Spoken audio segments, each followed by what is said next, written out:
Welcome to episode 11 of the Wrestling is Fiction podcast. I am Zach Hannigan. As always, I'm joined by my partner, Darkstar Shady. We have our pre-Money in the Bank Raw in our universe. We're going to announce our contenders, and we are going to give you a little review of the last Raw on Smackdown. Let's get into it. What's up, everyone? Before we get into today's episode, it's time to go through a few of our sponsors. First off, you can head to darkstarshady.com/wrestlingisfiction to find links to everywhere that you can listen to us. From there, you can head to our sponsors page where you'll find a few different links. First off, you'll find the official sponsor of Wrestling is Fiction, Gengar's TCG shop on TikTok. He sells Pokemon cards through his TikTok shop, and he also does live rip and ships where you can have him open cards live on a stream for his audience and mail you your pulls afterwards. I've also partnered with a company called W. They make gaming energy drinks. If you go to w.gg and use code DARKSTAR10, you'll get 10% off your next order. I recommend the Galaxy Grenade flavor, which is watermelon, guava, and lime. I bought a few of their shaker bottles and multiple tubs of their energy drink powders, and I take a drink to work with me almost every day, and it gives me the jitterless energy I need to get through each day. Let's get to today's episode. All right, welcome back, everyone. We have a big name entering the fold on SmackDown, Jacon Fatu. Finally, an entertaining SmackDown. Obviously, Raw is popping off with the Wyatt Six back. But before we get into all that, be sure to like and subscribe on our podcast on Spotify, YouTube, Amazon, Apple, basically everywhere you get your favorite podcasts. And we'd like to thank John from the John Cast podcast one last time for joining us last week. If you haven't heard that episode, he gives great perspective and kind of reviews some of our own storylines, which was nice to have. So I'm going to send it over to my partner here. He seems to have a lot to say about this most recent SmackDown. So, Steven, what do you got for us? Yeah, before we get into SmackDown, I didn't talk to you about this, but we're not a news podcast, but I think we have to mention that Roman Reigns' father did pass away today. So thoughts out to him and his family. Yeah, another wrestling legend kind of gone away, but, we're blessed to have that family in WWE and the wrestling community. They've given us a lot over the years, and, thoughts out to them, and honestly, I really look forward to our tribal chief coming back. Yeah, hopefully he takes his time away that he needs. He is with his family, obviously, but I felt wrong to mention his storylines and his family without mentioning that this week.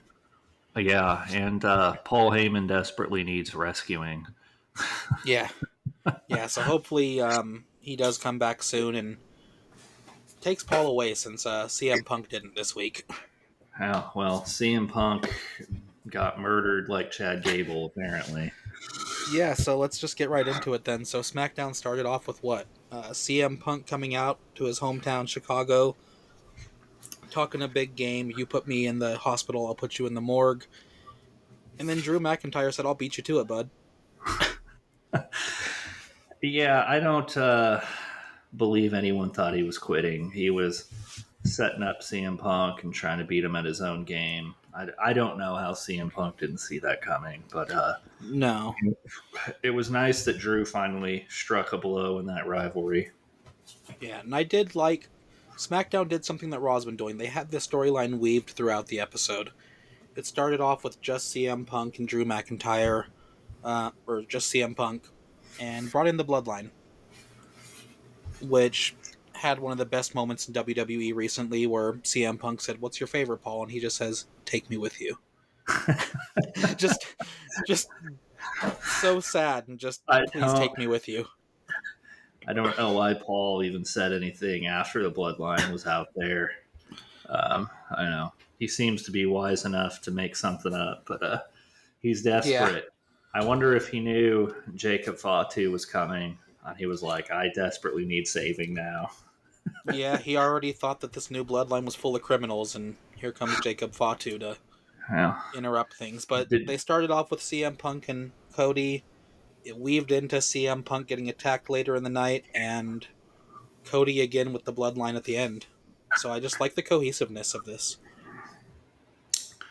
you think AEW was punching the air seeing two of their biggest superstars standing in the ring together? I They have to be looking at some of their locker room and being like, I can't believe we lost these two because of the rest of you. Yeah. Like, it's your fault Punk is gone. We probably all kind of were part of the reason why Cody left, but like, how could we let this happen? Yeah. I I do have one little piece of confusion though.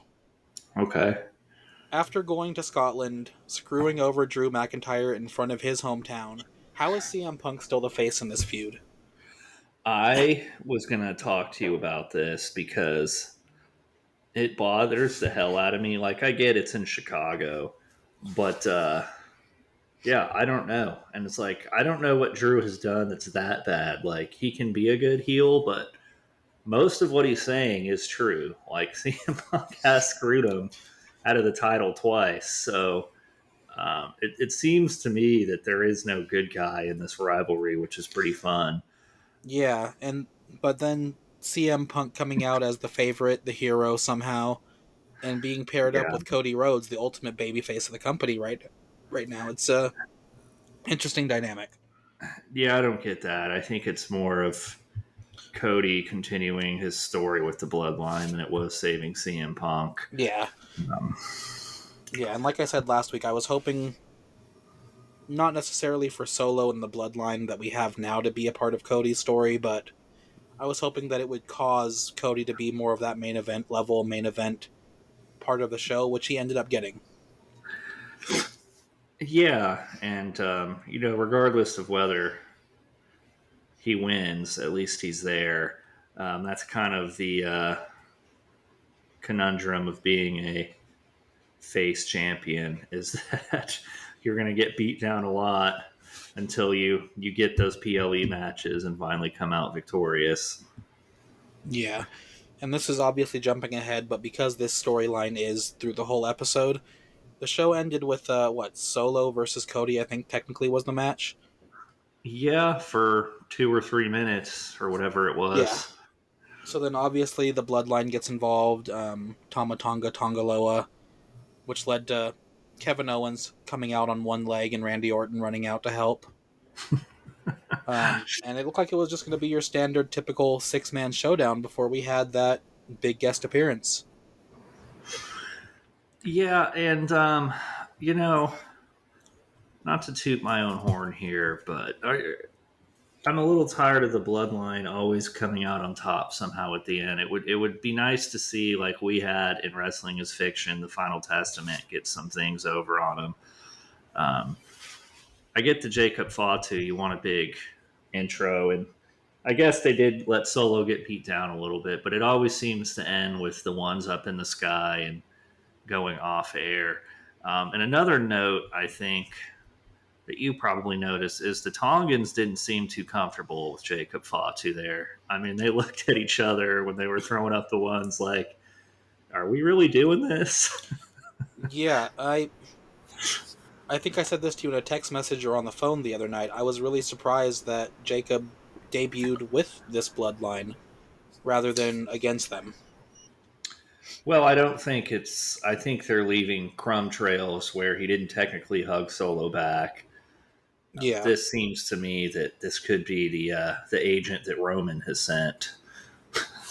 Yeah, it wouldn't surprise me if they do some kind of twist like that, but just for that first explosive, he comes in and dominates arguably three of the biggest stars on SmackDown: Cody, Although Kevin Owens, and Randy. Jimmy and Jay have both been wronged by Roman's version of the bloodline, so I could see Fatu kind of wanting to be on the Solo side. I think that eventually, maybe we lead to war games or whatever it is, and he obviously fights with his real brothers. They got I like this angle. They got a lot of places to go now that he's in the fold. Yeah, it definitely brings a lot more to this bloodline storyline. it also brings up a big issue of, is Solo ready to be a leader? Is he believable as a leader? Um, it seemed that way with Tama and Tonga, but yeah, I don't know. I think it's getting more and more in question as more people get introduced. And secondly, Solo doesn't really use Paul Heyman as he should. No, Paul's kind of just there, afraid of Solo, threatened by Solo. He's not really representing the bloodline or bringing anything to the table that's helping them. He's obviously trying to get away from them with the help of CM Punk. Yeah. Obviously, I think when Roman does come back, Paul is going to be on that side. I guess he's just trying to survive. He kind of feels like he's kidnapped right now. Which he very well may be. Yeah. Yeah. Um, I don't know. I don't know if you've seen the rumors. Everyone online has said that Jacob's been signed for quite a while now to WWE, but they didn't know when to introduce him because he is at a different level than Solo is, and people were afraid that he would overshadow him. And interestingly, Triple H went on the Pat McAfee show yesterday before the Raw in Indianapolis and kind of talked about the bloodline and Jacob Fatu. And as Triple H does, being the chief content officer, didn't give us too much. But yeah, he talked about the potential of Roman coming back and where the bloodline story is leading. Worth a listen if you guys haven't listened to it. Yeah, it definitely does bring a whole nother layer to this bloodline, whether he stays with them or ends up turning on them later to get onto Roman's side as well. Um, if they're not going to bring anyone else into the story, him flipping over to Roman's side does give the opportunity for The Rock to go onto Solos and give them a nice 4v4 if Roman can reunite with the Usos.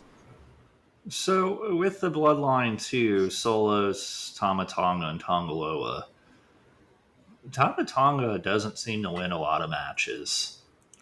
I No. mean, if we look at the Money in the Bank, Carmelo obviously won that.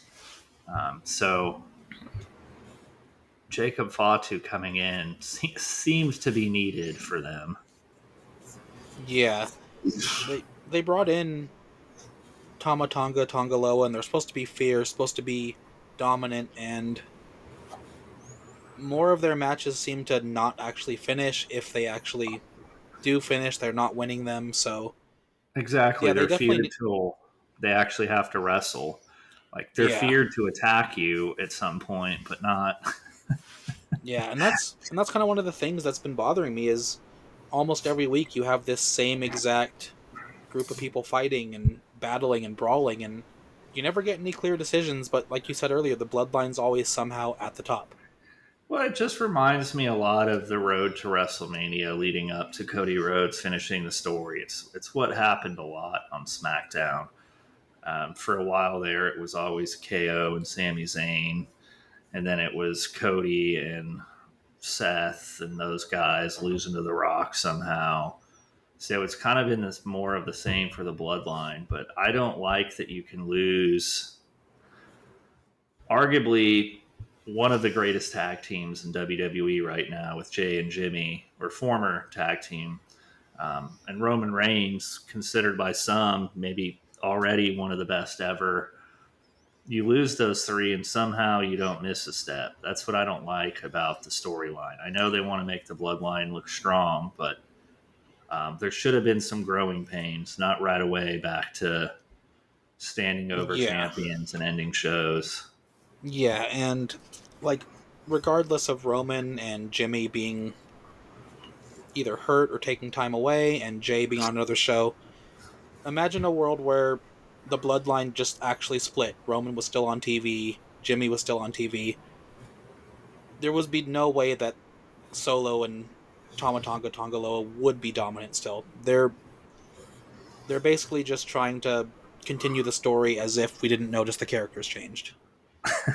Like in any other circumstance where the other people could still be on TV regularly, you would notice the growing pains. You would see them struggling and taking a loss here and there, but they have to rely on having that bloodline name, so I think they just have to plug in whoever they can and make them pretend to be dominant. Honestly, I'm more impressed with how deep of a bench the Island of Relevancy has to keep Yeah. calling in these guys.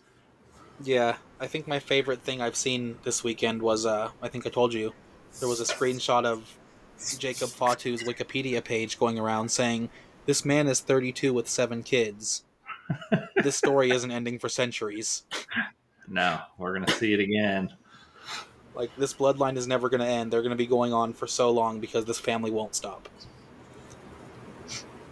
And it's true, like, they have so many people in their family that are in WWE, in other companies, still Uh, what young I'm enough to become wrestlers one day. what am I afraid of is I hope that the WWE doesn't just bring them in because of their name. WWE still has a brand and a reputation of being the best wrestling organization in the world. So there needs to be a standard, which is I get the Tongaloa signing, but if you go back and look at some of his matches and things, he does not seem to be that great of a wrestler. Yeah, and I'm not And in sure if it's just the way they're booking or if he's actually not good right now, but yeah, it's strange. all right, we mentioned Money in the Bank in the intro. We had a couple qualifying matches on SmackDown. I think big surprises in both of them. I think the two people who won, you probably felt like were the least likely to win their Money in the Bank qualifiers. But I, for one, am very happy to see Chelsea Green um, in big matches again because I think her character's so good and she just annoys the hell out of people, which is always fun to have. Yeah, I said it last week. I love Chelsea Green, and I loved her. Like, she won the match, um, obviously kind of just jumping into the very end of it, but she started the match pretty strong as well, too. She came out a little fiery, kind of giving it her all. Obviously, Bianca Belair is going to be the main star of most matches that she's in, but the fact that Chelsea could get a quick win there and just kind of take the moment she could. Like, I love her character. Toss Bianca out of the way. Yeah, Chelsea Green, great social media follow. Also, Oh, uh, absolutely. comments on a lot of the WWE posts, which is hilarious. um, I was happy to see her win, and I kind of feel for Mi Chin too because it seemed like maybe there's an opportunity where they're building her up a little bit, kind of seeing where she goes. Whether she's still part of the OC and with AJ Styles, I have no idea. But it might help her a little bit to have AJ in her corner, give him something to do too. Yeah, no, I like seeing her. Like, I feel like for the last year, the OC and AJ Styles have all been so all over the place as far as if they're together, if they're not, if they have a storyline or not, that If she's they're kind of been good, forgotten. if they're Yeah, if not, they're yeah, but she's kind of been forgotten. But between her being in NXT the last few weeks and mixing it up there, and then getting some more screen time on SmackDown, like, it was nice to see her in a big match and have some good moments. smacking people in the face, it's great. Yeah. Then there was what? There was two different men's qualifying matches, right? Uh, Yeah, I, there was Randy versus Tama Tonga versus Carmelo yeah. Hayes, which I don't know how much you keep an eye on, like, behind the scenes stuff at WWE, but there's been a lot of talk of people calling Triple H racist. And then immediately after that, Carmelo Hayes got the jobber intro where he was just in the ring waiting already. But he ended up getting the win over Randy Orton of all people. I mean, okay. He's in a match with Randy Orton and Tama Tonga, who I know is also new to the company, but has been in main event spots since he's come. So, and I think wrestling fans know how good Carmelo Hayes is, or big wrestling fans, I should say. Yeah. So, not surprised that he hung with them. Surprised that he was booked for the win. In very Randy Orton fashion to get Randy Orton that way, which was funny after the match when Randy pointed at him, was like, "You got me." It's like I would have done the same thing. Yeah, and to touch on like the behind the scenes talk, a lot of it came from MVP saying that Triple H was racist because he wouldn't bring back the faction he had with Bobby Lashley, and saying Triple H gave their storylines away to the Bloodline, so people don't expect, like, they didn't expect Carmelo to get a win where he got the jobber entrance and where people aren't thinking Triple H is using people correctly. But like, obviously no one's perfect, but we did just have Jade and Bianca as a tag team with a nice championship reign. I mean, Carmelo, maybe he did give storylines away, but the Bloodline is the hot ticket right now. yeah, and then someone else pointed out the fact that I can't remember for the life of me what the name of MVP's group was. Yeah, I don't remember either. But it was the big thing was it was Bobby Lashley and them dressing up nice, but they gave a lot of that to the Pride, Bobby Lashley and the Street Profits. That's right. Yeah, And that's when he a big came in problem with right the now is yeah, and a big problem is that they can't do a lot with that right now because Bobby Lashley is out hurt. Um, and obviously Triple H isn't perfect. I'm sure there are some issues behind the scenes, but to use things like Carmelo being brand new to the roster and not getting the immediate push to the top is a little ridiculous, because I wouldn't expect anyone from NXT to get pushed right to the top of SmackDown and Raw over all of the talents they do have. Yeah, and SmackDown is kind of a hard space right now to find a way to the top with, Cody Rhodes and the Bloodline, and then that mid card level guys who are up there right now: Randy Orton, KO, LA Knight. Yeah, There's not a lot of room unless you're going to find a tag team partner, which then you're kind of talking, and it seems that A Town Down Under going to split here pretty soon. So I yeah, expect them to lose their titles here, maybe in the next couple weeks. I mean, we just saw it happen to Awesome Truth. So yeah. And with that said, I do hope that there is less truth to what MVP is saying about Triple H, and I do hope that people like Carmelo Hayes and some of the younger stars do get that quick push and they do start to rise through WWE, because we're not going to have Cody and Randy forever. And I Carmelo think Hayes is one of the more talented people they have right now. I think they've done a good job with pushing Carmelo. I mean, he came out and got a match with Cody Rhodes right away and hung with him, and he's looked good in every match that I've seen. Same with Ilya Dragunov when he's been there, and Tiffany Stratton when she came up. Lyra Valkyria is another great example who's looked great. So Yeah, I think they are pushing them to be serious contenders one day and believable yeah. opponents now. Carmelo Hayes, the Street Profits. I hope they all do get a lot more showcasing under Triple H than they ever would have with Vince McMahon, honestly. Um, I think a big part of it is Triple H looks so far ahead that he's stuck with some of Vince's stories and he doesn't quite know how to get past them yet. Yeah, that's a thought. Um, but yeah, moving on from that, we do have the other men's Money in the Bank qualifier. Uh, Kevin Owens, Grayson Waller, and Andrade. I was convinced Grayson Waller was going to steal that because I thought it made sense for them to split with Austin Theory, and then out of nowhere, Andrade steals the win. Yeah, like you said, it was people that you didn't quite expect to win these matches winning. Um, I would have liked to see Grayson Waller win. I know he's not going to get the briefcase, but I like Grayson Waller. I think he's a great heel, and he would have been great for the storyline in that match. But do we want Grayson Waller and potentially Logan Paul filling the same role in the match? Yeah, that's fair. Uh, Andrade, I'm still so unsure of him. He's newer to WWE, coming back recently. Like, he's not new to WWE, but he's in a newer role, and they haven't been showcasing him as much as you'd think with the amount of promos and screen time he gets behind the scenes. Yeah, no, he came back kind of hot. I think it was the Royal Rumble. he came back. Yeah. And then kind of got a little push. And it seems like when he does wrestle, he wins. But yeah, like you said, we're not seeing him every week consistently winning And, matches.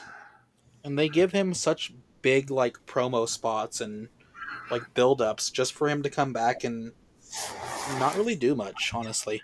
Yeah, and I don't like him a part of that LWO, LDF storylines that they were putting him in. I think he's great individually. Yeah, he's definitely great on his own. I just would like to see them actually give him proper build-ups and storylines to his matches and not just a little bit of friction behind the scenes, just a random win here and there. Like, give Yeah. him something to actually do, something to actually fight for. Well, hey, you did. Yeah, I thought he was going to be going for one of the mid-card titles when he came back, and they were going to be pushing him towards, like, Gunther when he was the IC champion. It seemed that way for a while, and then they kind of cooled off on him, which I don't know, seems to be happening to a lot of superstars. And I don't know if it's Triple H thinking, okay, they didn't get the heat we thought, let's back off, or what. But it's hard to introduce new characters and not give them time to let fans get used to them. And I think the big problem is that we've had so many long championship reigns that we almost don't want to see people feud for these titles because we know that outside of 2 or 3 events a year, most of these titles aren't going to change hands. What's the point in getting invested in Andrade going for the IC title if we know it's not going to be dropped until a SummerSlam? What's the point of having anyone fight for the US title if we know Logan Paul's going to keep it until they decide that he's going to lose it in his hometown or he's going to lose it a year later? That's true, and I think that's a Triple H thing, honestly. I think he likes long title reigns. But yeah, it takes some of the suspense out of the storytelling where you don't care until it's one of the big four PLEs and you're like, all Yeah. right, well, somebody might um, Yeah, and lose their I think I title. wouldn't even care if there was a year-long reign or a 9-month reign if they lost it at Backlash rather than only at WrestleMania. So, yeah. Mix up the dates a little bit where we know that outside of the, like, flag post shows we're going to have anything happen. Sammy's got a Intercontinental title match against Braun Breaker coming up. Is there any chance that Sammy loses a title in his hometown at Money in the Bank of all places rather than at SummerSlam the next month? Well, and Braun being so new to the show. Um, yeah, it's kind of, you write that match off. Um, Not to fast forward to Raw, we talked about this last week with John. If Seth has a chance with Damian, and I didn't think so, but I think Triple H is doing a good job at sowing seeds of doubt with Damian saying, I don't need the Judgment Day, and then put that stipulation in that if he loses, he has to leave. Even if he wins, it seems like he's kind of on his way out. And, Finn Balor's obviously got something going on with Liv Morgan behind the scenes. Right. But yeah, I think we almost can move over to Raw because I don't know if there was much else on SmackDown. We got a quick little LA Knight Logan Paul moment. Yeah. Um, where Logan basically just attacked him from behind. Like, there wasn't a whole lot there, just a little bit more build up for the two of them together. Um, was there much more to SmackDown other than the fact that it was kind of a more cohesive show? No, and laughably, it took two Raw superstars to kickstart it. Yeah, which, like I said, they've been the better show for a while now. And despite the fact that SmackDown does have all of these big names, we had to have a big feud of CM and Drew throughout the show to really bring it together almost. Let's see. All right, so Raw. Um, Chad Gable obviously back. Somehow. Some kind of wound on his head. Wins his qualifier. And then is accosted by Nikki Cross. I don't even know what happened to him. She kind of just came in the ring and he ran, and then she dropped a package off to Michael Cole. Yeah, it was an interesting moment. I'm really curious to see if something happened to Chad, if he's being controlled by her eventually, if he's I don't know. It was an interesting moment. I'm confused, scared. Nikki Cross Also is kind of terrifying. interesting about that is when Chad went back to the Alpha Academy, it ends up being the Creed brothers checking in on him, which, shades of Kurt Angle.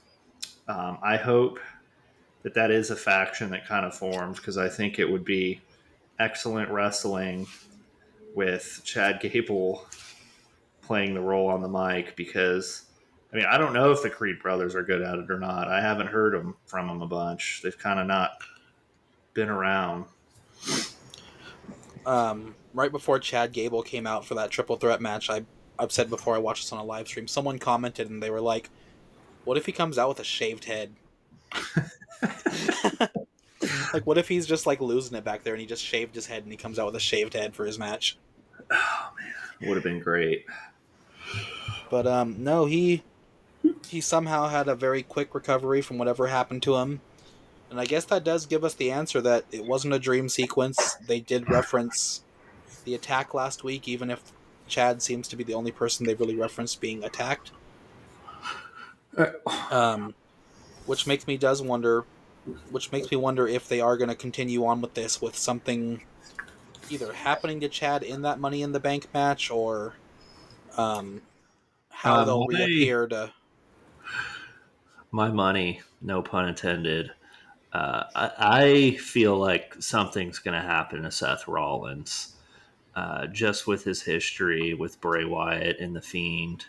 They had that famous, was it a Hell in a Cell match where I think Seth hit the Fiend with 16 finishers or something ridiculous like that.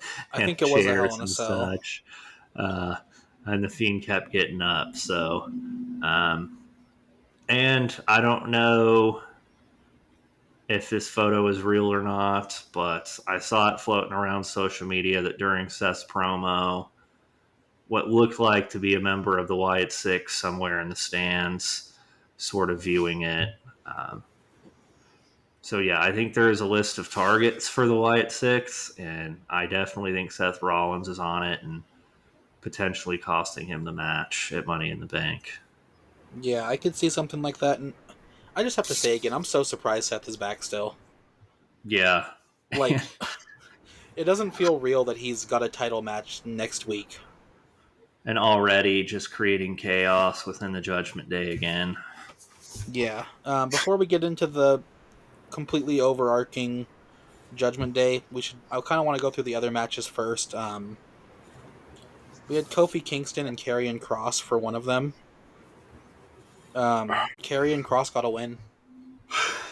Yeah. What? Um, uh, kind of. I don't know. Uh, Xavier Woods got beat down. Paul Ellering finally talked. yeah. Yeah, it was I mean, you willed him speaking into existence, I think. But It's just he's been their Karrion Kross. manager for this long and he doesn't say anything. Yeah. But Karrion Kross got a win. I don't know if there's much more to say. He held up a 7 after the match for the fact that he's beaten 7 former world champions. If there wasn't such a convoluted world championship picture right now, I would like to see him start to go towards a title shot. I don't know if realistically there's any way that he can with how many different people are in the mix and how many different storylines that are brewing right now. Yeah, and I don't even think they need to. I think that group has the potential to be Bloodline Judgment Day esque in that they're just kind of disruptive. Although it's even harder path to that now with the Wyatt Six on Raw because Final Testament was supposed to be that, I guess, Judgment Day for that matter too, that kind of dark energy heel Yeah. faction. And now there's like 3 of them, so they almost further buried the 4. Final Testament. Yeah. Yeah. 3-4 different groups on Raw that are all just, for lack of a better word, evil. Yeah. um, so it's really interesting that Raw keeps getting so much of this, and I don't really know where they can go with all of them, because how do they feud with each other? Yeah, and I think the beautiful thing about the Wyatt Six is though that they don't need a title. They don't need to be in championship picture with their storyline, and for that matter, like I said, I don't think Final Testament does either. Judgment Day seems to be taking up all the titles these days anyway. So Yeah. And then we had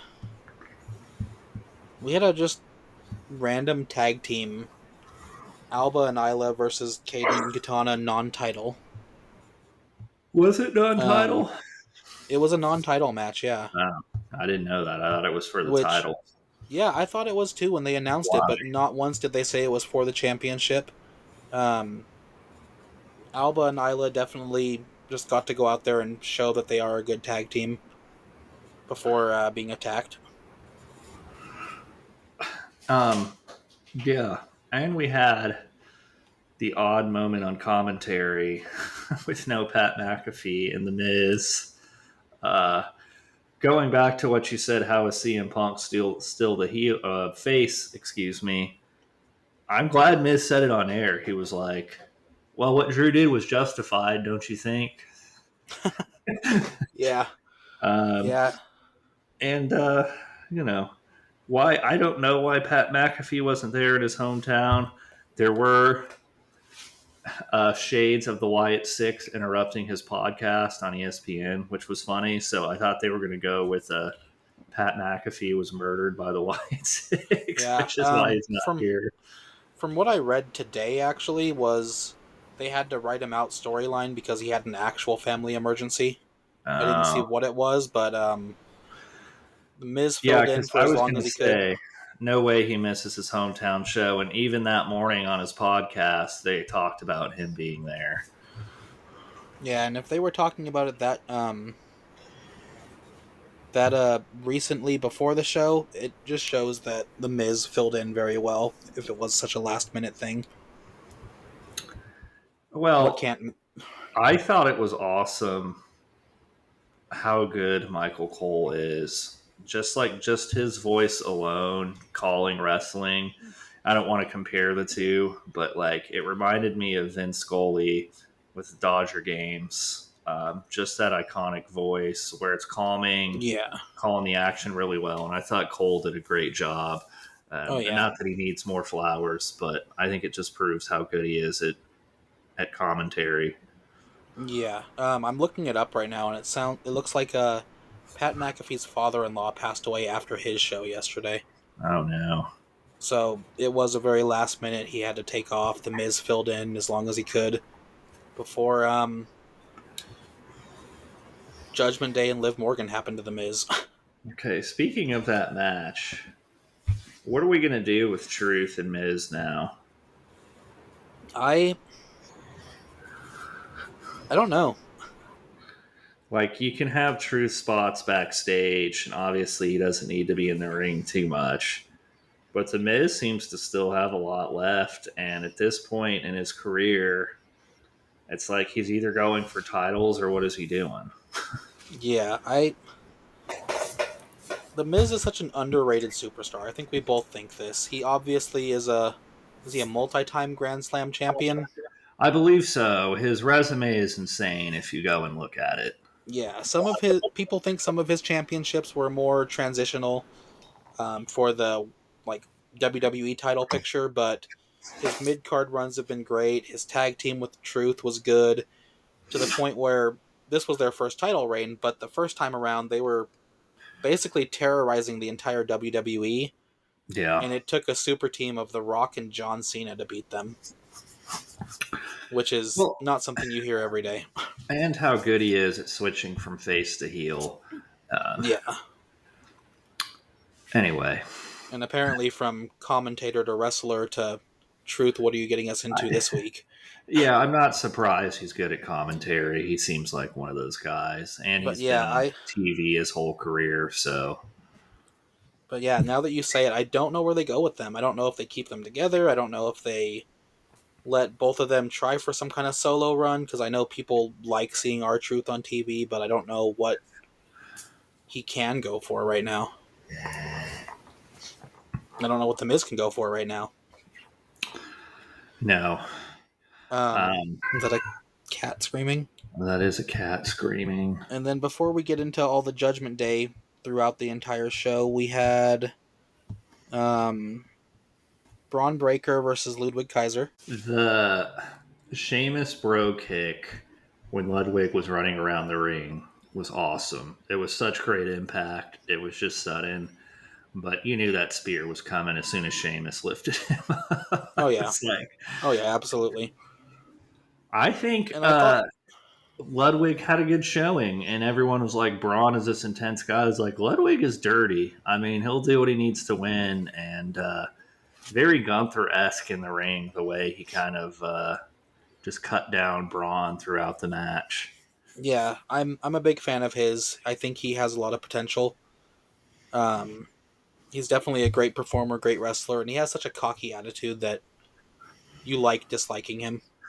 And he's dating a show favorite, Miss Tiffany Stratton. So He is another indeed. reason to dislike him. He is indeed. I'm very confused with this story though, because they were building up this whole Braun versus him versus Sheamus and who's gonna get the title shot, and Sammy just gives it to Braun. Well, I mean, Braun about killed both of them in back-to-back weeks. So He did, but Sammy doesn't even care about that. He's like, hey, if you just want a shot, just ask me. I don't care about whatever and else I is going think on. that he needs a title defense where it's believable that Braun loses. He's new. I don't think anyone's going to be too upset. I really feel like if they're going to give Sheamus an opportunity at that title again, they almost have to have him win it just because it's the one he's missing. Yeah, the one he's missing, and I don't know. Do they have Sammy drop it to someone else first? When does Sammy drop it? Um, at this I point, love Sammy, but he just feels like the most beatable champion like in WWE right now. yeah, he really does. I know Logan Paul doesn't defend much, but he's been in so much of the main event picture over the years in Yeah. his limited matches that he feels almost too good to be a mid card champion. So it gives a really high threshold there. But Sammy, he put in a lot of work to get that title. Obviously, he had to beat one of the best IC champions ever, but he doesn't seem like a dominant champion. He seems like anyone could beat him. He has to rally a little harder than anyone else does. It wouldn't Well, surprise yeah, me. that's Go ahead. exactly how all his matches feel. Like he's always this close to losing it, and eventually that luck's going to run out. Yeah. And in universe, it would make complete sense for Braun Breaker to be the kind of dominant person that could beat Sammy, but at the same time, they're setting it up for a Canadian show on not one of the bigger PLEs, so I almost don't believe there is a chance in hell that Sammy could ever lose. Well, I mean, they let Chad Gable lose and Gunther make fun of his wife and daughter. So True.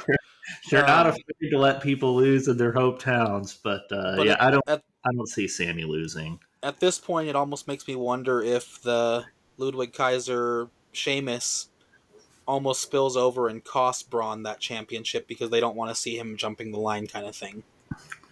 True, I could see that happening, and also, kind of the thing that we haven't talked about with Gunther just coming back this week. Obviously, gets his title shot at SummerSlam, but somewhere Ilya is waiting in the wings. Apparently, going to renew that rivalry with him. They hinted at it. I don't know if they're going away from it. We haven't seen Ilya in a couple weeks, so Yeah, and we talked about this before, but even though he has that title shot for the World Heavyweight Championship, Gunther just completely disappeared from that Intercontinental title scene. He lost. He didn't make a fuss about it. He didn't care. He's not saying anything to Ludwig Kaiser about him being in that mid card like picture at all. where's the moment where he's like, hey, I had my time, let's let you shine now kind of thing about the Intercontinental title? Where's his blessing towards him? Where's his anger at losing to Sami Zayn of all people? Just any kind of reaction. They almost don't even seem like a faction anymore. Yeah. Giovanni Vinci was kicked out and drafted away, and he hasn't even been seen since. Yeah, that's odd. I'm wondering. I don't know. Maybe that's another angle they do with the Ludwig story. Who knows? Yeah. So it's just interesting that I know it makes sense that they just want Gunther in that World Heavyweight Championship picture, but as a person, not as a person who knows its storyline, but as a person who's just following a wrestler, like you would think there'd be a little bit of anger in him or a little bit of something towards the championship he held for so long. Especially with how we talked about it, like it was the most prestigious title in Yeah. WWE. But I get it. I mean, he wants to move on to the bigger championship, and he deserves to Yeah. be in that picture. Yeah, even just a moment where backstage he's like, it was my championship, but you know what, Ludwig, I'd like to see you. I'd like to see you get to the heights Yeah, that I got to there. if Like anyone has to just some hold kind of it, moment. exactly. Um and then that just goes into, we're going really long on our recaps, but a lot happened and we had a better show than we have in a while for both ends, I think. Yeah. This is one of the Okay. better builds towards a PLE.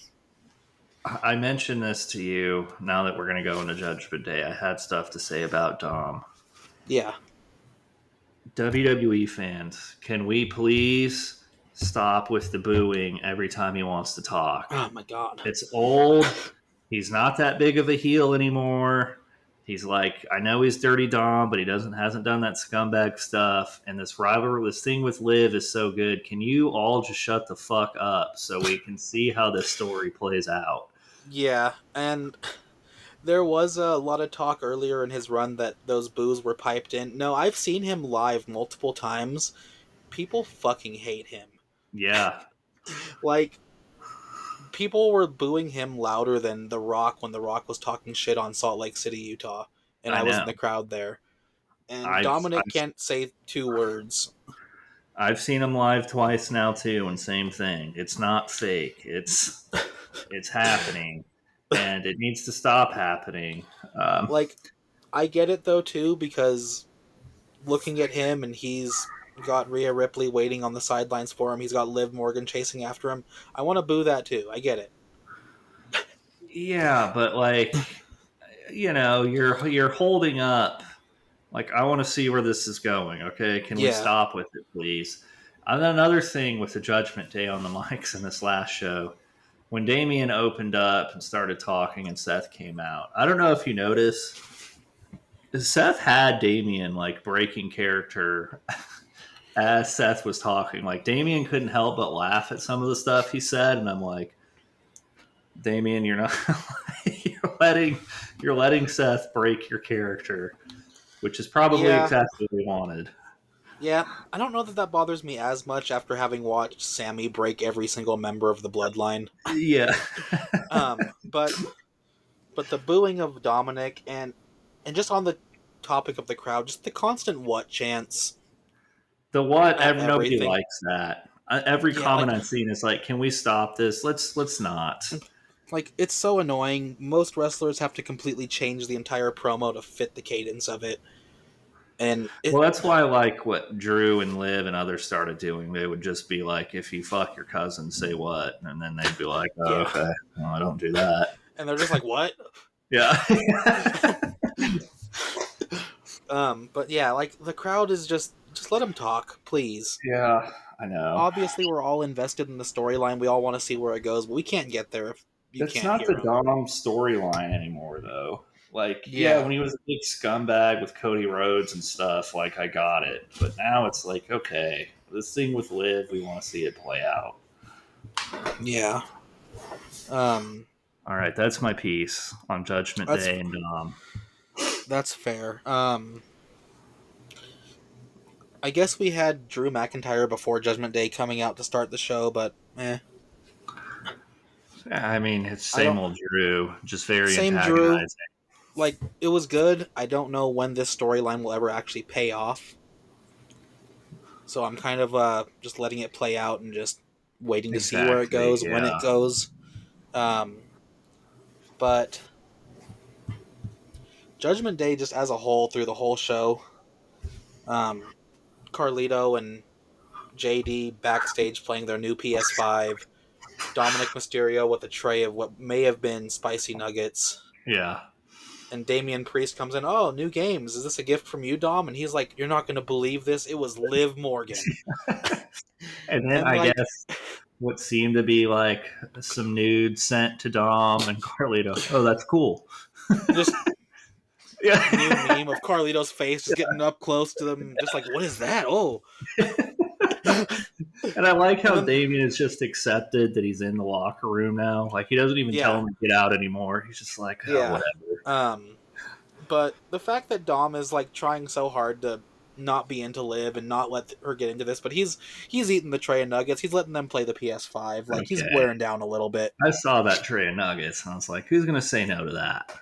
I think I texted it to you earlier. If she gave me a PS5 and a tray of nuggets, I'd be a lot weaker than Dom is being right now. Yeah, I know. But then Damian Priest having to be like, guys, stop playing your games. We have business. And then they're like, yeah, we'll get into it, and then immediately started playing again. I mean, it's like... It's so good. It's so stupid. Yeah, I know. And it just weaves throughout the whole show. Judgment Day is involved in just about every major feud. Liv Morgan came out and was interrupted by Zelina Vega while she was trying to get Dom to come to the ring. And then Dom interrupts Zelina and comes out to the ring anyways. And he Zelina, lets the two... very underrated on the mic. Yeah, no, she's great on the mic. She's great in the ring. I don't know if it's her size that holds her back or if it's the fact that there are so many other big-name superstars that have to have that one title. But she's so good in general. And Dom lets them fight. He doesn't really get involved in it. He's like, Zelina, I'm here to help you, weirdly enough. Yeah. But then when Rey Mysterio comes out, he comes to Liv's rescue. He pushes that deadbeat around the way he probably feels like he was pushed around as a child. Ends up helping And her. when Liv just follows him around backstage, oh my god, you saved me from your deadbeat dad. And he's like, no, he's just a deadbeat. Fuck that guy. Excellent rewriting on this story. So it's so good, and yeah, she's just hugging him, cuddling against him, and he's just like, I'm not touching you. Yeah. I like the nuggets though. Don't tell anyone I love the chicken nuggets. I love the PS5. And then she goes up to R-Truth, and they have that moment where she sneakily gets a title shot for Judgment Day. Was that Tom or Nick Mysterio? Yeah, was that Tom or Nick? Yeah. Yeah. She just went, yes. He's like, I love love. Yeah. I don't know if you know this. I'm half of the champions. I would just love it if he goes to the Miz. Miz, I don't love you like that. Just the Miz having to leave commentary. Just, I have to go find Nick, or I have to go find Adam Pearce before R-Truth does. Just leaves Michael Cole there. No, absolutely not. Which led to Liv getting Judgment Day a title shot and Finn. Yeah, I think. I don't know if you felt it through that show. It kind of felt like this was Finn and McDonough's match to win, and kind of awesome truth going out with. Oh yeah, absolutely. Not really losing. So I mean, absolutely. We haven't even talked about that. That's how good the shows have been. So yeah, and it had to have that moment where Damian Priest goes up to Finn, and he's so excited. He's like, "Hey, you're not going to believe this. It's because of Liv Morgan, but we have our title shot. We'll take whatever title shots we can get." I mean, he's right. Yeah, like, Damian's not happy with it because Liv is setting these things up, but Liv has enough power to set these things up when Damian's not trying to. Well, I mean, how do you deny Liv now with all the help she's given him? Yeah, and Damian's trying to be so hands-off with Judgment Day, like, you guys have to deal with this problem, but I don't want to help you. I don't want you at the ring for my matches. And Liv is like, I'll get you a match. I'll do this for you. I'll get you a game system. I'll feed you guys. So it's at the point where she's almost splitting them up, and I don't know if Finn and her have something going on, if she really is trying to get to Dom, but no, it definitely seems like she is ripping them apart with her inside man Finn, and JD McDonough is Finn's guy anyway, so Yeah. And that was established very early on in JD being called up, is yeah, that Finn was like, I'm going to defend him against my own people because I want him to be a part of this. yeah, And someone tweeted it, and they were like, regardless of the storylines, this has to be a great moment for JD. He gets yeah. to have a title on the main roster with one of his friends and close out a show like that. All But right, shows. what a Are show. you ready to go into your show? Yeah, so I've still got one more SmackDown before Money in the Bank, so I have kind of I'm not going to say a short show because in universe it's normal length, but I don't have a lot to actually go for. So, Wrestling is Fiction SmackDown for what it'll be, the 28th, 29th? No, I'm way off, aren't I? No, No, you're 28th. not. 28th Yeah, is right. so yeah, it'll be the 28th of June, so this coming Friday. And the show opens up with Jey Uso coming out. The crowd's hype. He's hype as he can be. He's feeling a little down, honestly. He lost in that tag team match with Damian Priest at Clash of the Castle to Judgment Day. What's left of Judgment Day. But he comes out, his spirits are up, the crowd's getting him hyped, and he comes out and he's like, you know what? I've taken a lot of losses. I found out last week getting beat down by Gunther and Ludwig Kaiser that I don't really have anyone with me. I have to do this myself. So I'm going to take this into my own hands. I'm going to climb up that ladder next week, and I'm going to get the Money in the Bank briefcase, and I'm going to cash in and become a world champion. I'm going to do it for myself because no one else is helping me out. And that's when Ludwig Kaiser's music hits, and he comes out. He's actually dressed in a nice black suit. He's not there to fight him. But he comes out with the microphone, just cockily walks all the way out to the ring, gets in there, gets in his face, and he's like, no, you're not. The problem is I'm going to be in that Money in the Bank match with you. The other 4 people don't matter. What matters is I'm going to be standing there in the way of your success. You're not going to have anything going right for you while I'm here. I'm going to make sure that I take that briefcase just so you can't have it. Ludwig's a hater. He really is. He's doing his best to just really get in the way, and something about Jey really bothered him. The way he's gotten over with the crowd, the way he's been in the matches. And after helping Gunther beat him down, he's decided it's his own personal mission to continue that. And it cuts to backstage, and Gunther's back there, and he's just nodding along, watching. He's just in approval, just like, you know what? I can get behind him doing this. I'm fine with this. And then it comes back from break, and we're backstage with DIY and Dexter Lumis. And they've got a tag team championship match coming up next. But Johnny Gargano isn't feeling well. He's a little sore, a little hurt. He tweaked something the week before when they had their last title match, and he thought he'd be fine. So Ciampa's like, you know what? Let's see if we can pull something off. Let's go talk to Nick Aldis. And they go to his office, and they're like, we're kind of a faction. We're a team. And Johnny Gargano says, you know what? We're a family. I trust Dexter Lumis. I trust Ciampa. We want to do something a little unorthodox, and we want to be able to defend these titles as a group. Like, there's 3 of us. We want to be able to rotate members. We don't want to give up this match tonight, so I want Dexter Lumis to defend in my place. And Ciampa and Dexter Lumis end up getting the approval, and the 2 of them go out to the ring first, kind of shocking the crowd a little bit, and Dexter Lumis is wearing the title as if he is the champion. Johnny Gargano doesn't go out there with him. Dexter and Ciampa go out there, and they're going against the LWO, Joaquin Wilde and Cruz del Toro. Rey Mysterio has a little bit of pull still, and he just asked for a title shot for them. And honestly, it's a pretty dirty match. Dexter and Ciampa are not quite as nice as Johnny Gargano is. They're a little bit harder on it. But LWO kind of makes a comeback. They start to gain a little momentum. And Ciampa and Dexter Lumis get out of the ring together to kind of recuperate. And there's a moment where they look at each other, kind of just nod, and they go into the ring and get a couple weapons. And both Dexter Lumis gets a chair, Ciampa gets a kendo stick, and they go up to LWO, and they just start hitting him. And they take the DQ loss to keep their titles.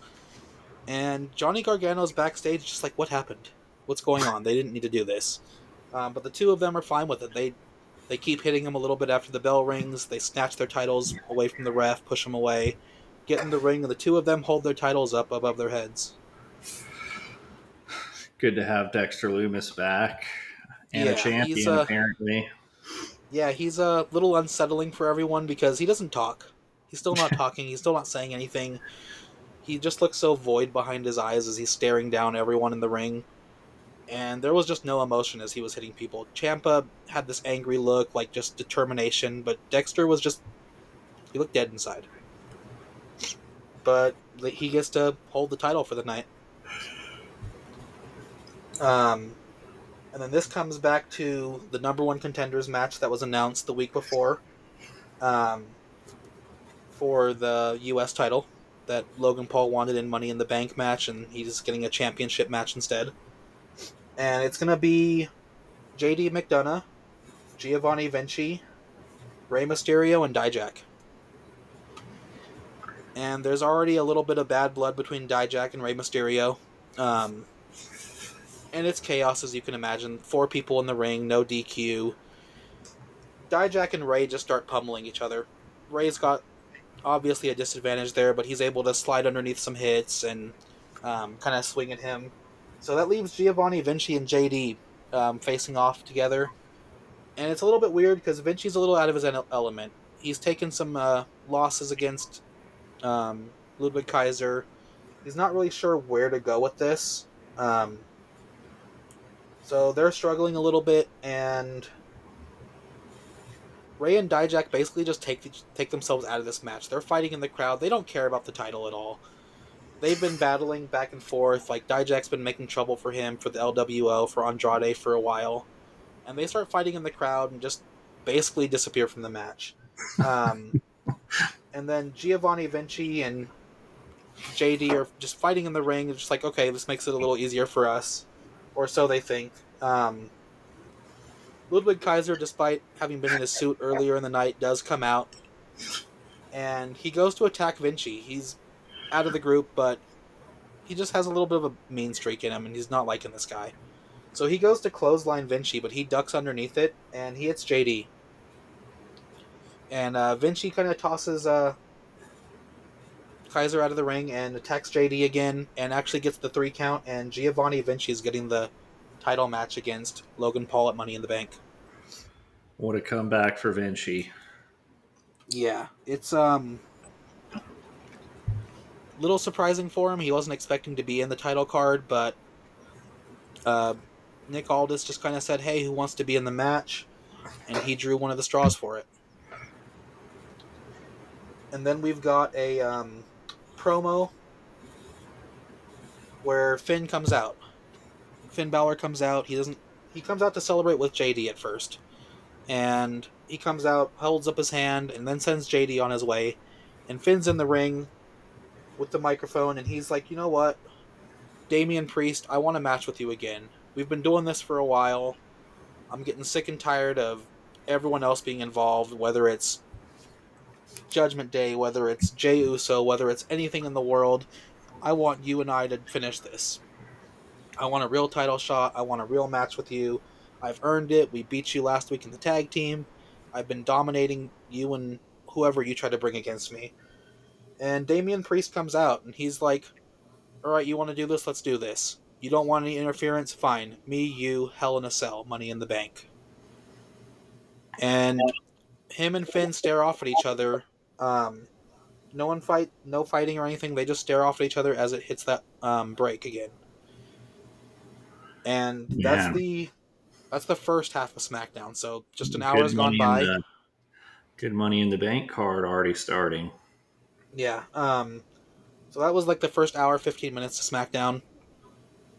And that leads into what was made official last week, which is Bayley versus Liv Morgan in an Ironman match. So it's going to be the first of its kind Ironwoman match. But it's a 45-minute match. Wow. The men's Ironman matches have been about an hour and change each. And I think the women's matches I've looked up have been closer to the half an hour mark, but these two are, they've got some anger between them. They've got some stuff to really work out. So they're going 45 minutes on this one. So I have this broken down into their 15-minute segments. And it starts off, this is no DQ because it started off that way before they decided they wanted a little more than just one go at each other. And it's brutal. Liv Morgan immediately goes for the weapons.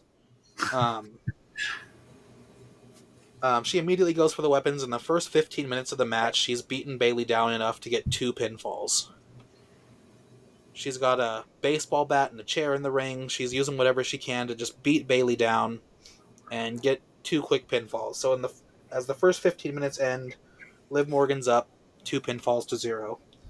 And as that second 15-minute hit, Bayley kind of takes a moment for herself. She's like, this is a long game. I don't have to go all out at once. So she gets out of the ring and just kind of takes a breather, takes a moment to center herself. And she's kind of looking at these scattered weapons around the ring, and she's trying her hardest not to use any of them. She's like, no, I'm better than Liv. I don't need this crutch. I just need a breather, and I'm going to get back in the ring. And she starts fighting back, and she hits a Bayley to belly, and gets her first pinfall against Liv in the middle of that 15 minutes. So it's 2-1. And she, near the end of that second 15 minutes, she hits like a reverse figure 4 that she's used a couple times in the past. And Liv Morgan, rather than taking the submission, she immediately taps out. She wants to conserve strength. The ref has to call it right there, break him up. So as Liv is getting up, she's still really energized. She hasn't really taken much damage, and she immediately goes for an Oblivion. And as that second 15 minutes is up, it's 3-2. Liv played the smart game. She tapped quick just to end it, and then just immediately struck back. So that last 15 minutes, it's 3-2. Liv is up right now, and Bayley's like, you know what? Maybe I'm not better than Liv, and she gets a weapon out. She gets a chair, and she hits Liv with it, like right in the back, a couple times, and she gets a quick pinfall, and they go 3-3. So it's evened out. There's about 10 minutes left in this match. She lets Liv get up. The ref is kind of like pushing her back. She's like, okay, enough's enough. Give her a second. Like, you got to stop hitting her. And the two of them just go at it. The last 10 minutes is all out, just brawling, attacking, hitting each other with weapons, up until the last minute where both of them kind of collapse. And the ref is just kind of looking at them, gonna start calling for like the 10 count if they're both down. But Liv starts crawling, and she just tosses herself over Bayley and gets a final pinfall. So it ends up 4-3. The referee calls it. 45 minutes are up, and Liv Morgan is your new women's champion. I'm upset, Steven. I know. I can't believe you did that to our girl Bayley. Yeah, honestly, the hardest thing to write was I want Liv to be a champion, but I didn't want Bayley to lose a championship. I know. I knew it was going to happen one day, but I don't like this. But I also wanted to give her a really good exit, so I went with that Ironwoman match, 45 minutes, and she gave it her all. And I think Bayley. I think her biggest thing was that she took a lot of hits from weapons early, and she refused to use them herself, despite it being a no DQ.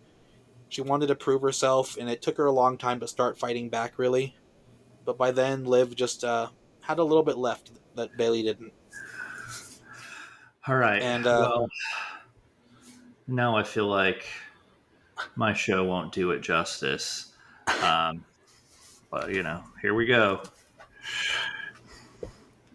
All right, so this is Raw pre-Money in the Bank, so it's going to be the one on July 1st. We're already running some time, so I'm going to go quick. So Raw starts out with a women's tag team match, Becky Lynch and Lyra Valkyria versus Nia Jax and Tiffany Stratton. This is kind of a continuation of last week when Becky was attacked by those two and Lyra kind of came to save her. And this match is kind of no different than how it ended. Both teams just start brawling right away. Ref immediately loses control. He's like, I don't know what's going on. Becky and Lyra kind of do the smart thing where they throw Tiffy out the ring to kind of get her out of the way, and then they focus on Nia, try to stomp her out, and Becky's like, you know what? I'm not even going to mess around with this. Goes and gets a chair and just starts beating Nia Jax down. And the ref, who's already lost control, is just like, whatever, ring the bell. And he's already calling for other officials to come down and break it up with security. And that's when Tiffy is like, what? Grabs her own chair, comes in, hits Lyra across the face, throws her chair at Becky. Becky throws her chair back, and they both just start brawling. And eventually, they get control and are able to stop them, get them off of each other, and then we go to commercial break. What an opening! Yeah. When you're dealing with Nia Jax and Tiffy, I understand. Yeah, I love Tiffany Stratton so much. And so we come back, and it's Adam Pearce in the middle of the ring, and he's going to announce Raw Money in the Bank contenders. So he says for the men, we're going to have Ilya Dragunov, Chad Gable, and AJ Styles represent Raw. And then for our women, we're going to have Lyra Valkyria, Shayna Baszler, and Tiffany Stratton, so long as those two can keep their hands off each other until Money in the Bank. Nice. And this goes into our triple threat to see who's going to get a shot at LA Knight for the Intercontinental title. Santos Escobar has won a couple matches and been promised a shot, but unfortunately he kind of keeps getting led astray. And so now he finds himself in this triple threat match with AJ Styles, Sami Zayn, who was our former champion, and Santos Escobar. And Santos is kind of smart. The match starts, and he kind of just slips out the ring, lets AJ and Sami go at it. And they're going at it like classic AJ Styles and Sami. They're both fighting with their heart. They're kind of exhausting each other. Eventually, AJ gets Sami out of the ring, and he's like, you know what? I'm going to get Santos with this too. And he kind of springboards off the ropes and takes them both out.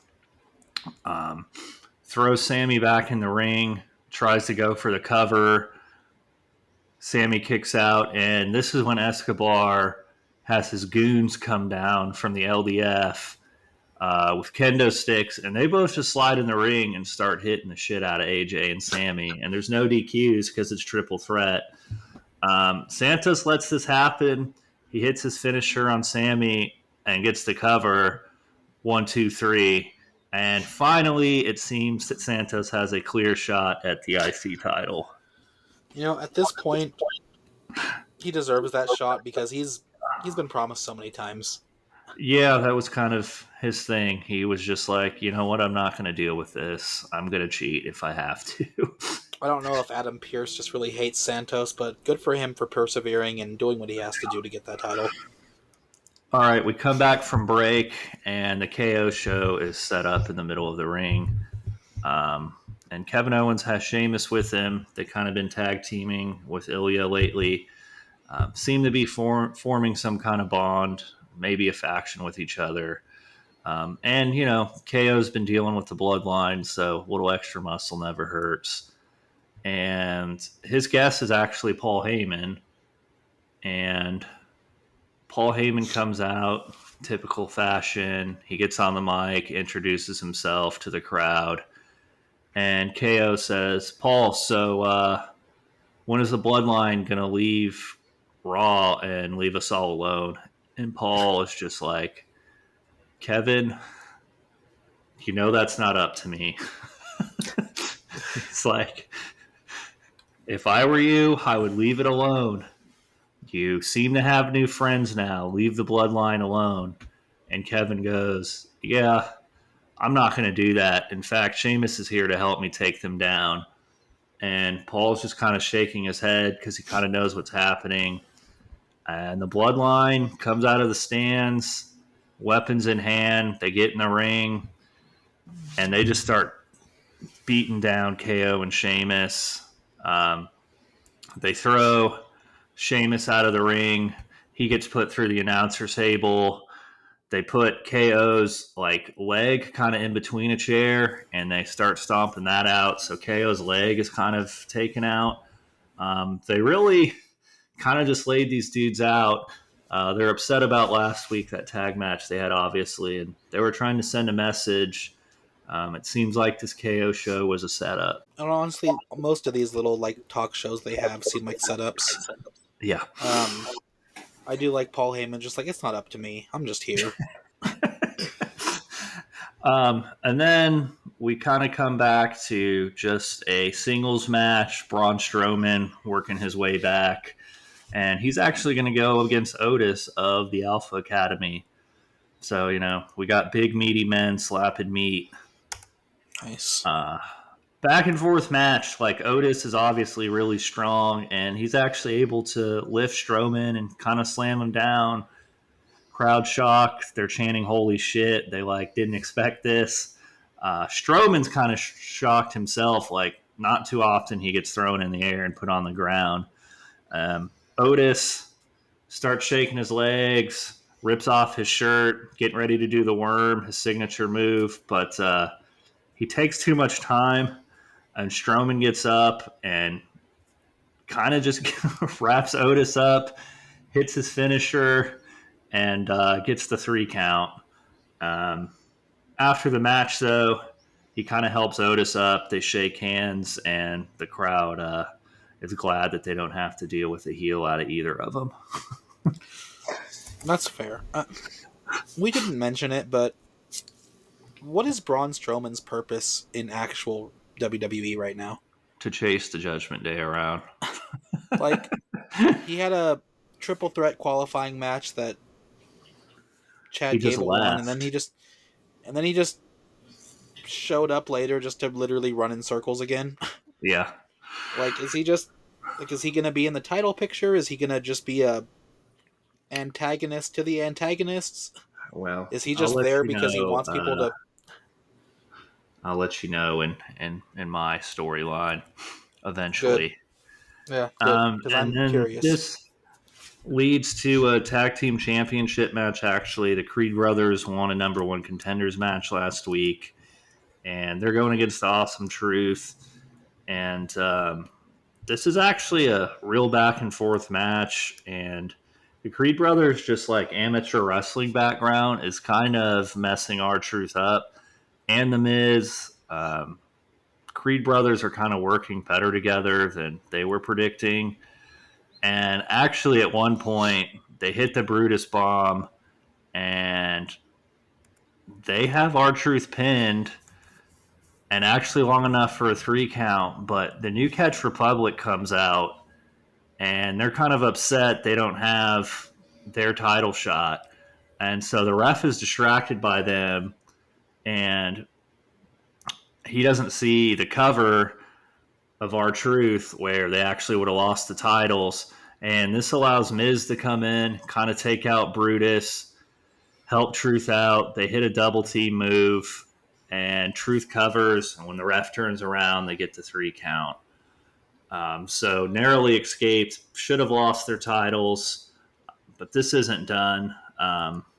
New Catch Republic is backstage. They're talking about what they just did. They're glad they cost them a title. And out of nowhere, Pretty Deadly just comes in with chairs and takes them out and starts beating them down backstage, to the point where Pierce is coming up what the hell are you guys doing? He's kind of, tag team division's kind of losing it. He's like, I don't know what's wrong with you guys. There's an order to this. The Creed brothers earned that match. You don't get to interrupt matches and expect me to give you a title shot. I thought this was going to be the week that they'd lose the titles the same week they lost the titles. No. I can't copy, even though WWE copies me. Yeah, constantly. All right, this leads us to our main event, and this is for number 1 contender to face Cody Rhodes at Money in the Bank for the WWE Championship. And it's a big one. It's Drew McIntyre, CM Punk, and Seth Rollins. And this is a long match. It's about 30 minutes. Obviously, there's no DQ. At one point, Drew McIntyre actually put CM Punk through the announce table, and he's kind of cheering, doing the Drew McIntyre thing, like happy he did it. And this is when Seth goes flying over the top to try to take out Drew, but Drew moves in time, and Seth kind of lands awkwardly, and he seems like he might have re-injured that back that has been giving him problems through his career. And Drew tosses Punk back in the ring, and they're going back and forth. Punk actually he gets the advantage and hits his finisher to go to sleep on Drew, and everyone in the crowd is like shocked if CM Punk is going to pull this out. And he goes to cover, and last second, Drew McIntyre kicks. CM Punk is shocked. He's kind of like baffled. He thought he had him. And this gives time for Seth to slip in the ring. CM Punk turns around, and he's immediately hit with that super kick from Seth, who doesn't waste any time. He sees Drew's down. He hits his stomp, gets the 3 count, and he will be facing Cody Rhodes for the WWE Championship. Another classic Seth and Cody match coming up. Oh, yeah. I know we don't talk about AEW, but I was getting shades of Samoa Joe there, just stepping out of the way of a move, just as a... Yeah. I don't like that. Yeah. It was less that where Drew kind of just was able to, like, dive out of the way in time. I'm just picturing Drew just being like, no, thank you. Yeah. Just taking a step over. It does feel like a Drew McIntyre thing to do. Yeah. But, no, I'm excited to see Seth versus Cody. They've had a lot of good matches in their career, both against each other and with each other. Very interesting friendship they've developed over the last year. All right, and with that, I guess we're closing out episode 11 of Wrestling is Fiction. Yeah, and make sure you tune in next week, because that'll be our Money in the Bank. Next Saturday will be the actual WWE Money in the Bank, so we'll have to get ours out of the way first. So next week you'll get my SmackDown before Money in the Bank, and then the Raw after, so it'll be a big show for us. Hopefully our recap doesn't go as long. Hopefully the shows aren't quite as in-depth on SmackDown and Raw coming up for us to have to talk about. But I have to say, it was nice having a good SmackDown to talk about. Yeah, that and Raw has a lot of meat on it lately. But anyway, as usual, like and subscribe. Follow Dark Star Shady on all the stuff that he's on, TikTok, his website. Talk of a potential Wrestling is Fiction Twitter, maybe. So we'll let you know when that's up and running. Yeah, I'll hopefully be setting that up tomorrow or the next day. I've got some time off work. But yeah, just follow us everywhere. And please, if you have the chance, share the podcast yourself for us.